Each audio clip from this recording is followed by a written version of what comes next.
The cracks appeared in the third winter, 3 parallel lines running from the corner of the living room window down to the baseboard, growing by approximately 2 centimeters per month. Tom's general contractor told him it was normal settling. He called a structural engineer anyway.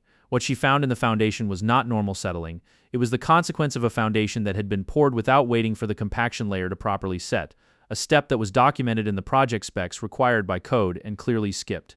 The structural engineer's report was 47 pages.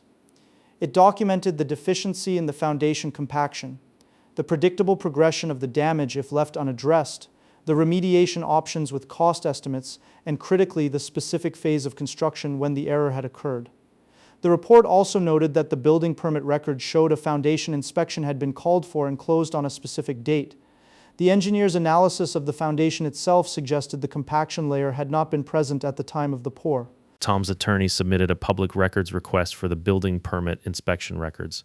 What came back was an inspection card showing the foundation inspection had been signed off, but with a handwritten note from the city inspector that the inspection had been conducted by phone at the contractor's request because the inspector had been unable to visit the site that day. A phone inspection of a foundation, the inspector had signed off based on the contractor's verbal confirmation that the foundation was ready. Tom's attorney then subpoenaed the contractor's phone records for the date of the inspection. They found a text message exchange between the contractor and the site foreman sent 3 hours before the phone inspection that read, "Tell the inspector we're ready, we need to pour tomorrow." The pour had occurred the next morning.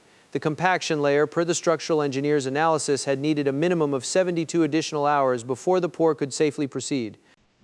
The contractor's defense was that the foundation issues were caused by soil movement unrelated to construction practices.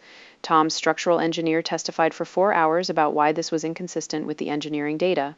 The contractor's expert testified for 2 hours and was impeached twice with the actual inspection records. The jury deliberated for 6 hours.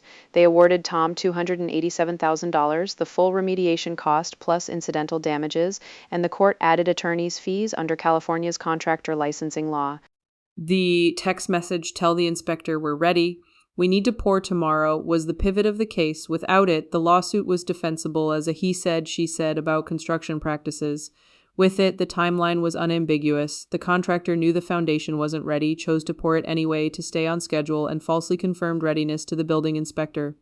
That single text message connected the deficient foundation to the contractor's deliberate choice. The contractor had been in business for 22 years. He lost his contractor's license in California following the judgment. 3 years, 2 linear cracks, 1 structural engineer, 1 public records request, 1 subpoena, 1 damning text message. The remediation cost Tom $287,000. He got it back. What it cost him was 3 years of living in a house that was slowly failing.